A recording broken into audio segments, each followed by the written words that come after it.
За асуултын тухайд ер нь бол энэ туулын хурдны замын төслийг нийгэм даяараа бас хилэлцээд мэдээлэл хүсээд нэлээд удажлаа. Миний хувь гишүүний хувьд бол түрүүчийн 5 дахь өдөр илүү тэрний өмнөх 5 дахь өдөр байгаль орчин хүнс хөдөө аж ахуйн байнгын ороонд энэ бунуу буюу байгаль орчны нөлөөллийн наривчсан үнэлгээ, тэзүү, төсвийн одоо санхүүжилтийн их үүсвэр өгөөжийн талаар мэдээлэл хүсээд ийм мэдээлэл хүссэн бичиг явуулсан.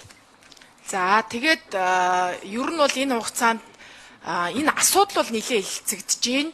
Тэг хүн ам дээр болохоор өмнө нь даваадлаа бас өөр орлогч дарга өөрөө ирсэн 2 хүнтэйгээ. За Батбаяр усны газрын дарга ирсэн ингээд мэдээлэл бас өгсөн. Тэгээд хүн ам дээр ажлын хэсэг гарцсан. Ганц зориг гишүүнээр ахлуулаад ерөнхийдөө ажиллаж байгаа. Тэг мэдээлэл бол бүр нэг хангалттай детальчилсан мэдээлэл хангалттай сайн гэж харах үзэхгүй байгаа. За гол асуудал би зүгээр асуулт засаг даргаас асуух асуулт Нямбатар даргаас асуух асуулт юу вэ гэхээр за нэг талдаа энэ туул голын экосистем сөрөг нөлөөтэй туул голоо дайруулахыг хүсэхгүй ийм одоо иргэдийн хэрэгцээ шаардлага байна. Мэргэжлийн инженер хүмүүс нь хүртэл энэ одоо тэзүүгийн болон бонуугийн үнэлгээг хүлээмжшүүлэх ийм үзэгдлүүд байна штэ. Тэгээд шүгэл үлээгчид бас энэ асуудлыг хөндөөд энэ Улаанбаатар хотод амьдарч байгаа иргэдийн хувьд ингээд эсэргүүцэж байна өөрсдөө эрхийг эдлээд энэ ч одоо ардчилсан нэг юм штэ. Тэгэхэд эсэргүүцээд одоо нийслэлийн засаг дарга мэдээлэлээрээ сайн гаад энийг мэрэгжлийн инженерийн одоо бусад тоо эдийн засаг төсвийн мэдээллийн хувьд баталж харуулахын төлөө тууштай зүтгэх байтал эсэргээрээ ингээд иргэд одоо асуудал хүндэж байгаа иргэдэд шантаачтай гэж дуудаал энэ тэнд янз бүрийн хөдөлгөөн үүсгээд дагаа нь эргээд энэ асуудлыг улам буруу тийш нь даймжруулж ийн гэж үзэж байна. Тэгэхээр ер нь бол энэ төсөл хэсэгтээ ядаж зогсож маш сайн зөвшөлдөж түрхстэй, маш сайн тооцоо судалгаа хийх ёстой. Туулын голыг дайрахгүйгээр болох боломж байна уу? Техник, инженерингийн одоо тооцоолол хэрэгтэй юм байна гэж харж байгаа шүү. Тэгэхээр танаас асуулт бол тийм байна. Нийгмийнхаа нөхцөл байдлыг яагаад хүлээж авч мэдээлэлээр хангахын оронд ийм байдалд хүрчвэ? Бид нар Улаанбаатар хотод баруунаас зүүн тийшээ явах одоо тараас яг хаана байгаа вэ гэдгийг бараг Улаанбаатарчууд мэдчих. Бүх Улаанбаатар хотын боломжтой бүх байршлуудыг газар олголт хийгээд барилгацсан. Тэгэхээр өнөөдөр боломжтой ганцхан тараас бол Улаанбаатар хотын хойд эргээр явах юм байна гэдгийг сүүлийн 13 жил мэргэжлийн байгууллагууд судлаад дүгнээд байгаль орчин нөлөөллийн үнэлгээг гаргаад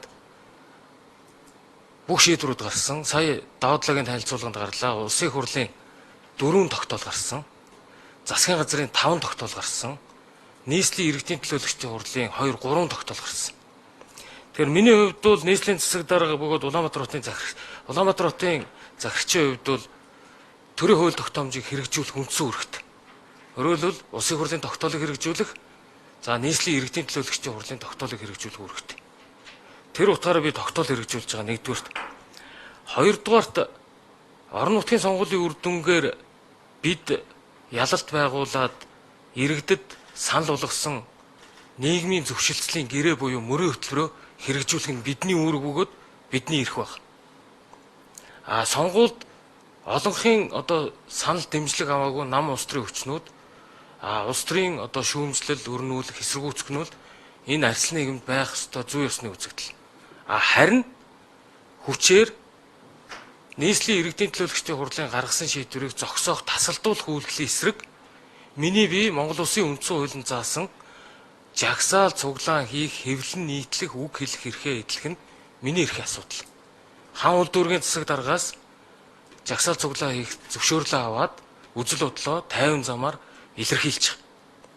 Тэгэхээр хэрвээ өөрсдийгөө судлаач одоо байгаль орчин судлаач авцам судлаач гэдэг ийм хүмүүс энэ тэнд нийгмийн сүлжээгээр төсөл хөтөлбөрүүдийг зогсоох, гацаах ийм үйлдэл гаргах нь бол өөрөө хууль ёсонд нийцэхгүй. Тийм учраас аль аль нь эрх зүйн төрд амьдарч байгаа хүмүүсийн хувьд хуульд нийцүүлж үг хэлээ, үзэл бодлоо илэрхийлэх энэ эрхийнхээ хүрээнд үйл ажиллагаа явуулж байгаа. Энэ авцам ашиглалтанд орсноороо Улаанбаатар хотын авцамын төвжирэл эх жилийн намархэд 35%-аар буурна. Маргааш нийслэл дээр тойрог 1-р хурдны замын тендер нээгдэнэ. Энэ амжилттай болсон тохиолдолд энэ хоёр зам 2027-2028 онд нийлж ашиглалтанд ороод нэг кольцоо зам болж байгаа. Энэ замууд орсноор Улаанбаатар хотын авцамын зөвлөжрөл энэ мэдзүүн програм дээр хийгдсэн симуляцаар шууд 50% буурнаа л гэдэг л ийм тооцоолт байгаа. Хоёрт нь энэ туулын хурдны зам дээр ямар нэгэн өр тавьж зам хийж байгаа зүйл сая нийгмийн сүлжээгээр явж байгаа шиг л. Энэ ерөөсөө цэвэр нийслэл өөрөө замын сангийн хураамж, нийслэлийн татвар төлөгчдийн хураамжаа төвлөрүүлж төсвөө хуваарлаад төсвөө 3 жилээр нь хуваарлаж тавьж байгаа хийж байгаа. Хоёрдугаарт энэ замын төсөв төртөг 13 жилийн хугацаанд өсчлөө гэж байгаа. 2013 онд энэ замын төсөв төртөг 468 сая төгрөг байсан. 4 игнэ.